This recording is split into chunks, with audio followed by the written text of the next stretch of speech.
Well, hello there and welcome to the channel. And in this video we're going to be talking about the five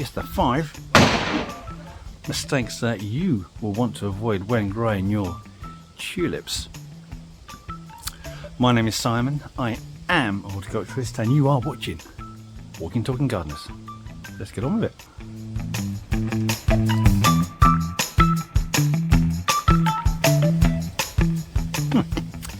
So the first mistake you're going to want to avoid is choosing the wrong tulips, because you may not know that the tulips that you're buying are probably not hardy. It's not in the interest of the tulip producer to sell you hardy tulips, because if they're only selling you half hardy tulips, you have to buy them every year in order to get your display. So for most people, they're going to want hardy tulips, so you're going to be looking at varieties of Triumph tulips, Darwin hybrids, tardy tulips. There are plenty more, so it really is down to you to do your research, see what plants that you like the look of, and that will last year on year. For me, I just don't see the point of endlessly planting out tulips year on year when there's plenty of decent hardy ones that you can plant once and they'll be there forever. So that's your first mistake to avoid. Buy the right ones in the first place.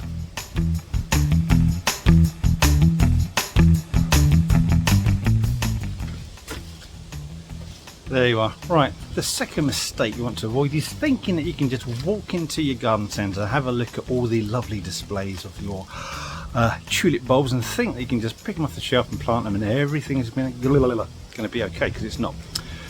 First of all, you want to buy them as early as you see them. When they start lifting up these bulbs and packing them, they kind of do it all at the same time. So whether you buy it in August or November, it's probably the same batch of tulips that are lifted probably sometime in July. So in order to get the best quality out of your tulips, you want to get them early, because all the time they're in that lovely warm garden centre, they're drying out and reducing the quality. And if the quality is reduced, then you're going to get poor regrowth in the spring, less flowers, weaker plants. So that's the first thing. Secondly, check them.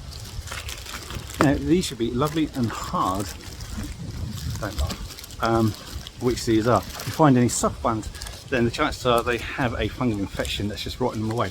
And also have a little look at them. If you see any kind of green discoloration, then again, it's a good signifier that there may be a fungal infection. So avoid those plants.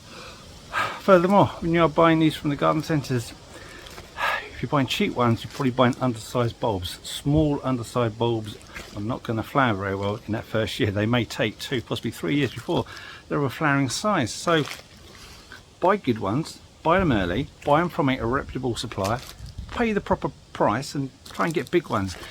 And it's perfectly fine buying them online so long as you're using reputable wholesalers. And like I say, large bulbs means quality blooms. Remember that one. But it doesn't stop there. If you're planting them in the ground, then prior to planting them you will want to improve your soil, make it richer, add and dig in some decent blended sterilised farm manure, and it'll give them a good start. And then plus, come the spring, when you start to see the new foliage emerge, hopefully not ripped apart by slugs, which can happen sometimes, then you can put down like a groma or a fish, blood and bone, just to help them along. But that's it, no other feeding outside of that. Mistake number 4 is planting them in the wrong place.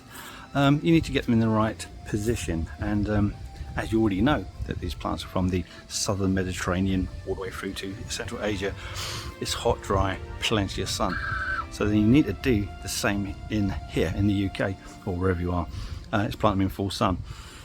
You plant them in the shade or semi-shade, and quite often they might come up blind, which means they're not flowering. We just get very weak or even etiolated growth. Etiolated means stretched growth. So always full sun. But there's a caveat. The caveat is there are some species, cultivars, that will tolerate a certain amount of light shade. And if that is all you have, then again you're going to need to research and buy those particular species, varieties, cultivars, hybrids that will tolerate it. Other than that, full sun all day, every day, no exception, apart from the exception that I mentioned. Hold on, I just want to interrupt this broadcast with some important news. If you are finding this video interesting, or at the very least amusing, then consider pressing the like button. That way YouTube can help other people looking for this information to find this video. And if you want to support this video further, you can just by subscribing. It's absolutely free. If you want to find out whenever we publish a new video, then click on that notification bell. Anyway, I'll let old Boil Butt continue talking. See that the sun's gone in again. Anyway, before I get into the next mistake, I've got 3 little tips for you. If you're anything like me, come the spring, when you've got loads of herbaceous died back and the borders look quite empty, there's always a temptation to put in some more plants, and pretty much every year I'll get some new plants that I fancy, start digging them in, and I'm digging up the bulbs I put in the previous autumn. So whenever you put in these bulbs in, put a little marker in, and that way you'll always know where they are and you won't be digging them up.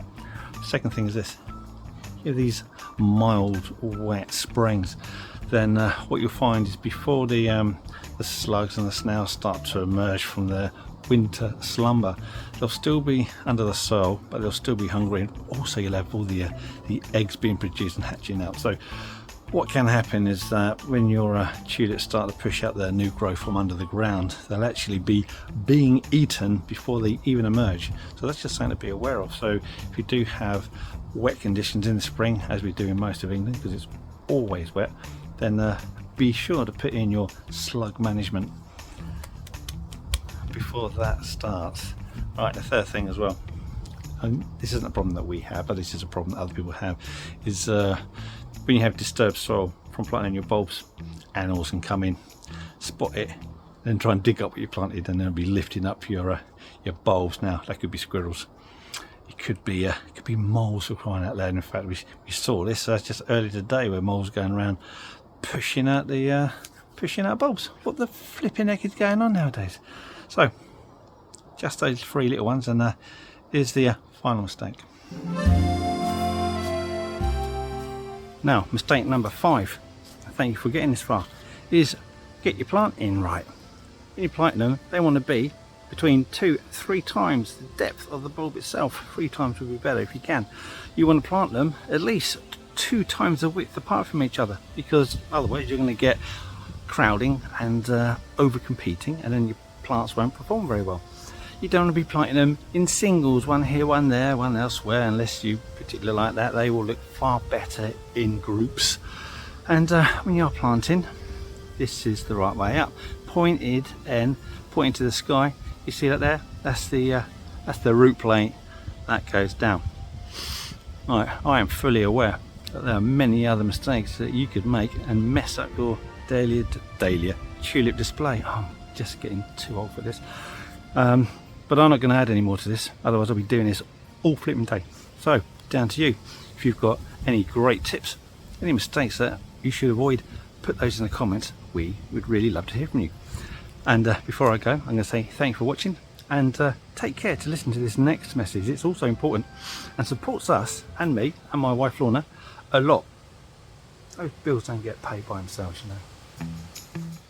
Right, now, just before you go, if you want to see more content, more behind the scenes stuff, and images that I've taken of some weird freaky plants over the years, then you're in luck, because we've created an Instagram page. So you can find the link in our description, you can find the link on our main page, and if I'm clever enough, I might be able to get a link somewhere up there. Anyway, thank you for watching, and if you want to see more YouTube stuff, then check out this video here. That's quite a good one. And if it doesn't float your boat, then another one right there. And enjoy these while still got the strength, imagination and aptitude to make them. Thank you for watching. Goodbye.